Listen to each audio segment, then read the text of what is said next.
अच्छा, कभी सोचा है कि एक वाइपर, एक बेल का फल और घर पर बना जूस, ये सब एक इंटरनेशनल एडवेंचर की शुरुआत हो सकते हैं?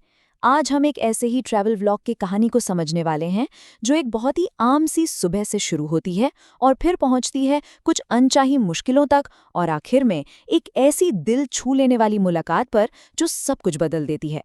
तो पूरी कहानी शुरू ही सौरभ के इस सवाल से होती है, वाइपर कौन लेके जाता है यार।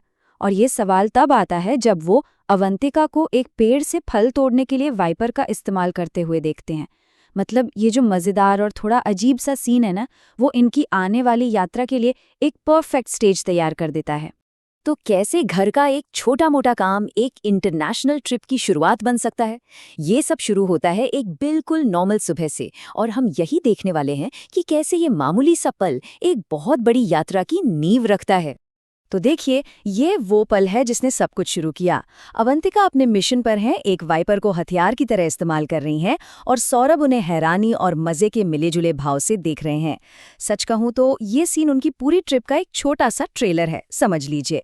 थोड़ी सी मस्ती, ढेर सारी हंसी और कुछ भी कभी भी हो सकता है। तो जूस बनाने की ये जो पूरी कहानी है, वो कैसे आगे बढ़ती है? भाई, ये तो एक कॉमेडी फिल्म जैसा है। पहले वाइपर से कोशिश, फिर वो फेल हुआ, तो एक लंबी छड़ी का जुगाड़, और आखिरकार फल हाथ में आ ही गया। लेकिन असली ड्रामा तो तब शुरू होता है जब सौरभ को वो जूस पिलाने की बारी आती है, जो उनके प्यारे से मस्ती भरे रिश्ते को दिखाता है। और फिर सौरभ ये मजेदार लाइन बोलते हैं, मैं पीऊंगा क्योंकि आप बना रहे हो स्पेशली, किसी और का होता तो।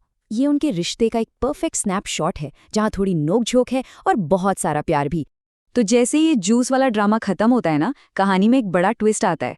घर की इसी भागदौड़ के बीच एक ऐसी अनाउंसमेंट होती है जो सब कुछ बदलने वाली है। और वो अनाउंसमेंट क्या थी? कि वो लोग जा रहे हैं थाईलैंड। पर ये कोई ऐसी वैसी छुट्टी नहीं है, वो जा रहे हैं मशहूर सोंक्रान फेस्टिवल के लिए। एक ऐसा सपना जो वो काफी टाइम से देख रहे थे, और अब वो सच होने वाला था। तो ये सोंक्रान फेस्टिवल आखिर है क्या? जरा सोचिए कि पूरा देश एक बहुत बड़ी पानी की लड़ाई में शामिल हो गया है।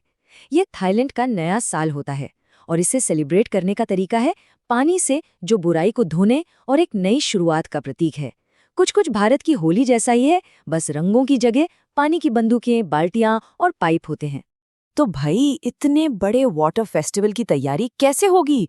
बिल्कुल एक एकदम नया वाटरप्रूफ गोप्रो लेकर। और कैसे? यह सिर्फ एक कैमरा नहीं है, ये उन सारे मजेदार, क्रेजी और यादगार पलों को कैद करने का टिकट है जो आगे आने वाले हैं। लेकिन थाईलैंड पहुंचने से पहले दिल्ली एयरपोर्ट तो पहुंचना होगा। और जैसा कि कोई भी घुमक्कड़ बता देगा, सफर भी तो मंजिल जितना ही मजेदार और इवेंटफुल होता है ना? और ये ड्राइव, अरे भाई, ये अपने आप में एक एडवेंचर थी। 5 घंटे की रोड ट्रिप जिसमें एक बैग को लेकर बहस हुई, पेट्रोल पंप पर एक स्कैम होते होते बचा, और सफर का थोड़ा बहुत स्ट्रेस तो होता ही है। और हाँ, कोई भी रोड ट्रिप एक छोटी मोटी बहस के बिना पूरी होती है क्या? ये वही पल है जब सफर का थोड़ा तनाव हावी हो जाता है और एक मामूली सा बैग दुनिया की सबसे जरूरी चीज बन जाता है। ये बहुत ही रियल और भरोसेमंद लगता है, और हर एडवेंचर का एक हिस्सा है। और फिर आता है पेट्रोल पंप वाला स्कैम। ये एक बहुत पुरानी ट्रिक है। अटेंडेंट 500 रुपए का पेट्रोल डालने का नाटक करता है और फिर पूरे टैंक के लिए एक्स्ट्रा पैसे मांगता है। ये काफी फ्रस्ट्रेटिंग है, परेशान करने वाला है, पर अफसोस हाईवे पर सफर करने वालों के लिए ये एक आम बात है। पर रोड की इन सब दिक्कतों के बीच एयरपोर्ट पर एक ऐसा मोमेंट आता है जो सब पर भारी पड़ जाता है। एक ऐसी मुलाकात जिसके बारे में उन्होंने सोचा भी नहीं था, और जो उन्हें इस सफर का असली मतलब याद दिलाती है। सोचिए, सुबह के 3 बजे हैं, एयरपोर्ट लगभग खाली है और थकान हावी हो रही है। और तभी अचानक से बच्चों का एक ग्रुप सामने आता है। वो उनके फैंस हैं, इजराइल से आए हैं, और उन्हें अपनी आंखों पर यकीन नहीं हो रहा। और सौरभ, जो खुद हैरान है, एक सवाल पूछते हैं जो इस पूरी यात्रा का मतलब सार है। आपको हिंदी समझ में नहीं आती तो व्लॉग कैसे देखते हो?